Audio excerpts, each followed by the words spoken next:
जय हिंद दोस्तों। आप लोगों को याद होगा कि बचपन में हमारे स्कूल में हमें गाय के बारे में ये पढ़ाया गया था कि गाय एक शाकाहारी पशु है। हिंदू धर्म में गाय की पूजा की जाती है और गाय को गौ माता भी कहा जाता है। गाय के दूध से दही, घी, पनीर और बहुत सारी मिठाइयाँ भी बनाई जाती है।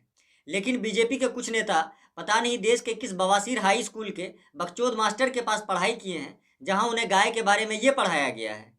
यहाँ से इनको ऐसे हाथ प्रतिदिन अगर घुमाते हैं तो बीपी हमारा कंट्रोल हो जाता है।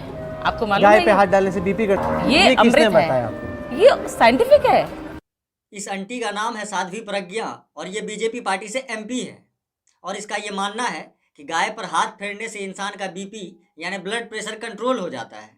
यानी इसके हिसाब से दुनिया का हर वो इंसान चूतिया है जो अपना ब्लड प्रेशर कंट्रोल करने के लिए गाय पर हाथ फेरने के बजाय दवाई का इस्तेमाल करते हैं।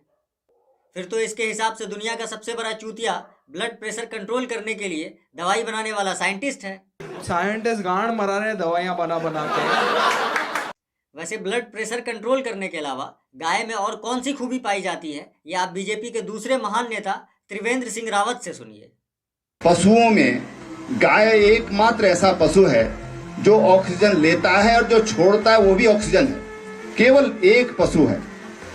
ये चचा उत्तराखंड के चीफ मिनिस्टर हैं और इसके हिसाब से पूरी दुनिया में गाय एकमात्र ऐसा पशु है जो ऑक्सीजन छोड़ती है अपने पाद के जरिए। वैसे जो बीजेपी भक्त इस चचा की बात को सही मानते हैं उससे तो मेरा बस इतना ही रिक्वेस्ट है कि भैया तुम लोग अपने बच्चों को साइंस पढ़ाना बंद कर दो, क्योंकि साइंस के जरिए तुम्हारे बच्चों को ये पढ़ाया जा रहा है। साइंस के मुताबिक पेड़ पौधे ऑक्सीजन छोड़ते हैं। पेड़ पौधों के अलावा ऐसा कोई भी जीवित प्राणी नहीं होता जो ऑक्सीजन निकालता हो। इसलिए गाय भी सभी की तरह ऑक्सीजन लेती है और कार्बन डाइऑक्साइड, जिसमें कुछ दूसरी गैसें भी होती हैं, बाहर छोड़ती है। वैसे साइंस की बातें दुनिया वालों के लिए फ़ायदेमंद हो सकती है, लेकिन बीजेपी वालों के लिए नहीं, क्योंकि बीजेपी वालों का ये मानना है कि साइंस पढ़कर जितना रुपया कमाया जा सकता है उससे कई गुना ज़्यादा रुपया गोबर बेचकर कमाया जा सकता है। क्योंकि बीजेपी नेता का ये मानना है एक गाय का गोबर जो होता है वो कोहिनूर हीरे से भी ज्यादा महंगा होता है।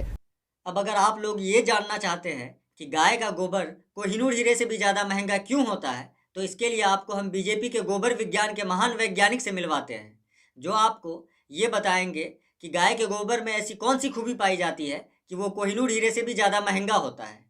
गाय का गोबर 1.5 फीट ऊपर लेयर लगा दीजिए तो आप रेडिएशन से बच जाएंगे। एटॉमिक अटैक से बचना है तो गाय का गोबर लीप तो लें। ये शरीर पर मल लीजिए गोबर आप, तो आप एटॉमिक रेडिएशन से बच सकते हैं। गाय का गोबर लीप ले तो रेडिएशन से बच सकते हैं। जी हाँ। ओके। इस चूतिए चचा के बकचोद रिसर्च के मुताबिक कोई इंसान अगर अपने शरीर पर 1.5 फीट गाय का गोबर लीप ले तो एटम बम भी उसका कुछ नहीं उखाड़ सकता। इसलिए गोबर पात्रा और गोबर विज्ञान पर यकीन रखने वाला ये मानता है एक गाय का गोबर जो होता है वो कोहिनूर हीरे से भी ज्यादा महंगा होता है। वैसे आप लोगों ने बीजेपी के इन महान नेताओं से गाय और गोबर की उन खूबियों के बारे में जाना है जिन खूबियों का पता अब तक दुनिया का बड़ा से बड़ा साइंटिस्ट नहीं लगा पाया है। इसलिए अब इन महान लोगों से थोड़ा गौमूत्र की खूबियों के बारे में भी जान लीजिए। गोमूत्र देखो क्या है, 33 तत्वों से पूरी ब्रह्मांड का निर्माण हुआ है। इस पूरे ब्रह्मांड में कोई एक ऐसे जो पदार्थ है और वो है गोमूत्र, जिसमें 33 प्रकार के तत्व उसमें पाए जाते हैं।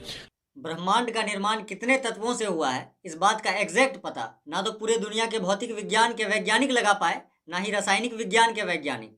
लेकिन इस गौमूत्र विज्ञान के वैज्ञानिक स्वामी चक्रपाणी ने पता लगा लिया कि ब्रह्मांड का निर्माण 33 तत्वों से हुआ है। और साथ ही इस गौमूत्र के वैज्ञानिक ने अपने गोबर बुद्धि का इस्तेमाल करते हुए ये भी पता लगा लिया कि पूरे दुनिया में सिर्फ गौमूत्र ही एक ऐसा पदार्थ है जिसमें वो 33 के 33 तत्व पाए जाते हैं।